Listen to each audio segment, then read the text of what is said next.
सुनता हूँ दूसरे जिलों में भी, खान विभाग में, कोयला विभाग में, आपका चतरा है, हजारीबाग है, रांची है, रामगढ़ है, गिरिडीह है, धनबाद है, इन सभी जगह जाने पर ये तय करना मुश्किल होता है कि कौन किससे कम है।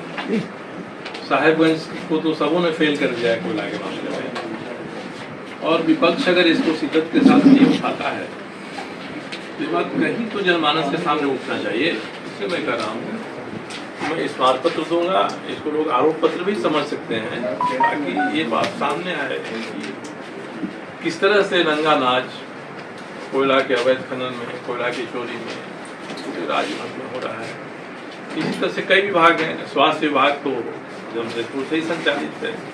क्या स्थिति है पूरे राज्य में स्वास्थ्य विभाग की, और भी जो विभाग हैं क्या है। ईडी ने जो चार्जशीट किया है और आरोप लगाया है, उन आरोपों के मुतालिक संबंधित अधिकारियों पर कौन सी कार्रवाई हो रही है, ये बात तो सामने आनी चाहिए।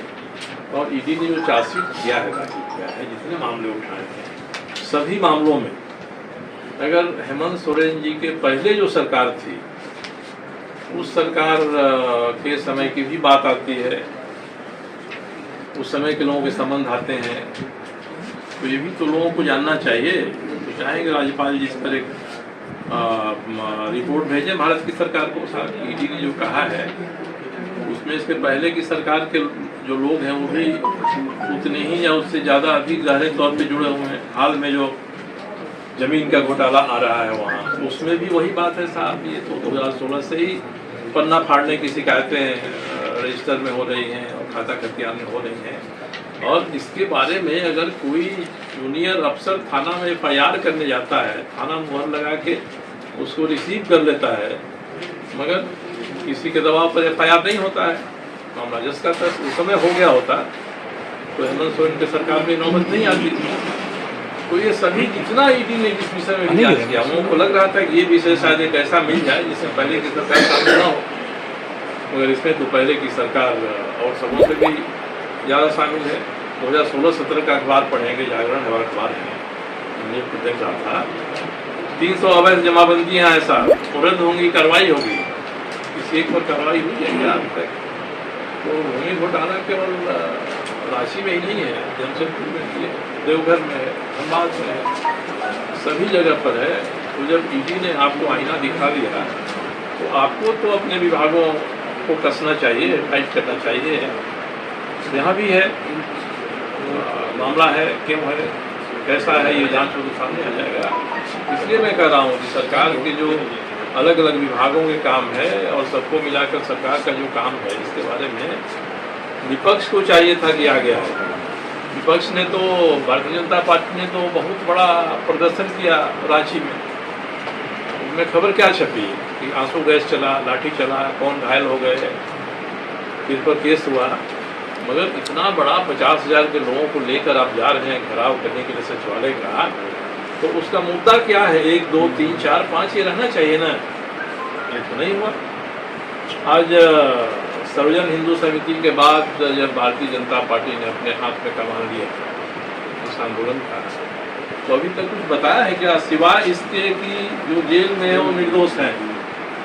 साहब इसकी पृष्ठभूमि क्या है, कब शुरू हुई, कैसे शुरू हुई, कौन इसमें शामिल है, किस लेवल तक कौन शामिल है, इस बारे में एक आधा पेज, 1 पेज, 2 पेज का दस्तावेज को तैयार करके देना चाहिए कि आंदोलन ऐसे होगा, आंदोलन होता है, लाठीचार्ज होता है तो बाद में मांग होती है लाठीचार्ज की जांच कराइए, जो गिरफ्तार हुए निर्दोष है। आंदोलन जिस मुद्दे के लिए हमने किया वो मुद्दा हवा हो गया और दूसरे मुद्दे आ जाते हैं, इसकी जांच करिए, उसकी जांच करिए, निर्दोष पकड़े गए, इसकी जांच कराइए।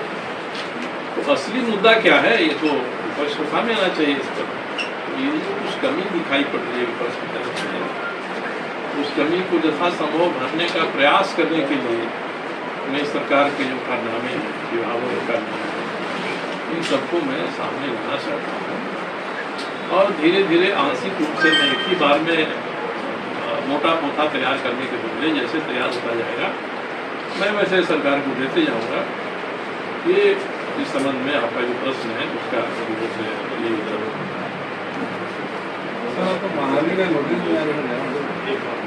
उन्होंने तो कहा था ना कि जो नोटिस मिली है वो कूड़ेदान में, मैंने कूड़ेदान में रख दिया उसको, कूड़ेदान में डाल दिया मैंने। और आज मैंने जो कहा है उससे साफ हो जाएगा जितने लोग बताए हैं कि जो नोटिस मिली है वास्तव में कूड़ेदान में रखा है। अब इस पर अगर इनके वकील चाईबासा गए हैं तो उन्होंने शिकायत बाद दाखिल किया है कि नहीं किया है, तो आमंत्रित करूँगा, क्योंकि इसके माध्यम से मुझे अवसर मिलेगा कि मैं परत दर परत उधार कर ये साबित कर सकूँ कि जो व्यक्ति ने उस पर मानहानि का मुकदमा कर रहा है उसका वास्तव में मान सम्मान कितना है। 10 करोड़ रुपए आपकी संपत्ति हो सकती है, मगर आपका मान सम्मान जनता के बीच में 10 रुपए का भी नहीं है तो संपत्ति तो आपके मानहानि का आधार नहीं बनेगी।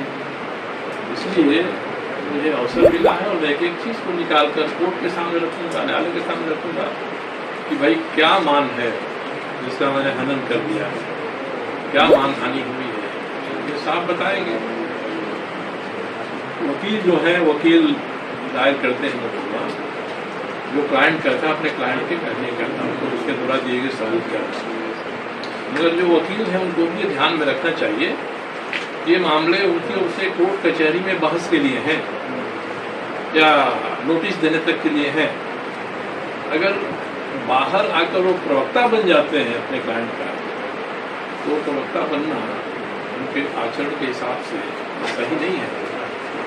कोई भी वकील किसी का केस लेता है मुकदमा लड़ता है तो इनको भी अपनी सीमा मर्यादा में रखकर भी बातें करनी चाहिए।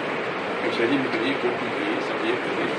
अब घूम कर अब सड़क पर गली में और मीडिया को बताने लगेंगे, ये सवाल उठेगा कि मेरे चरित्र एक अधिवक्ता के चरित्र के नाते कितना अमूल है, सही सारी चीज़ें बार एसोसिएशन से